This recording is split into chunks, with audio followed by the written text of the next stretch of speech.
Your biggest enemy might not be the people around you. It might be your own mind. Because sometimes you don't fail because you're incapable. You fail because your brain keeps protecting you from the discomfort required to succeed. Here are 7 psychological reasons you keep sabotaging your own success. Reason number 1, you confuse comfort with safety. Your brain naturally prefers what feels familiar, even when familiar is holding you back. So you stay in the same routine. You postpone the difficult decision. You tell yourself you'll start tomorrow. But comfort isn't always safety. Sometimes, comfort is the cage. Reason number 2, you overthink instead of acting. Thinking feels productive, but endless thinking can become avoidance. You research, you plan, you analyze every possible outcome, and eventually, you do nothing. The mind loves certainty. Success requires action before certainty. Reason number 3, you need approval. You want everyone to understand your decisions. You want people to agree with your goals. So you wait for permission instead of trusting yourself. But the more you depend on approval, the more control you give away.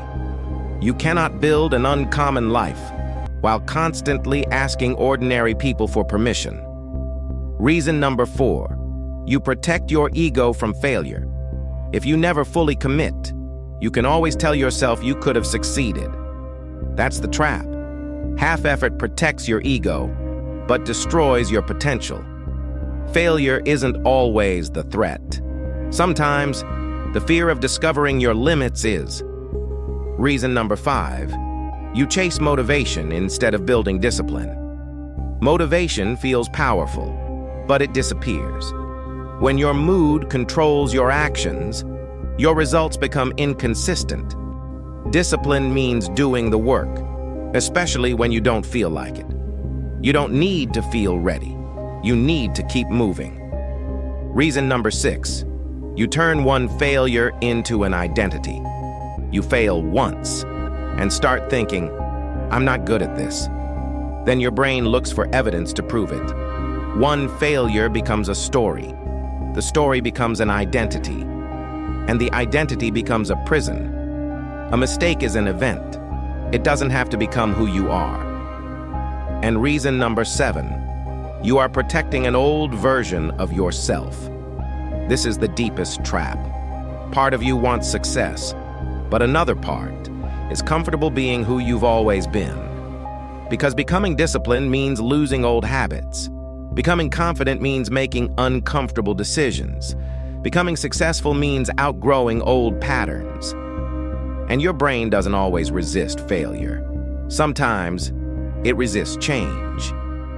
So if you keep sabotaging yourself, don't just ask, why am I failing? Ask, what part of me is afraid to change?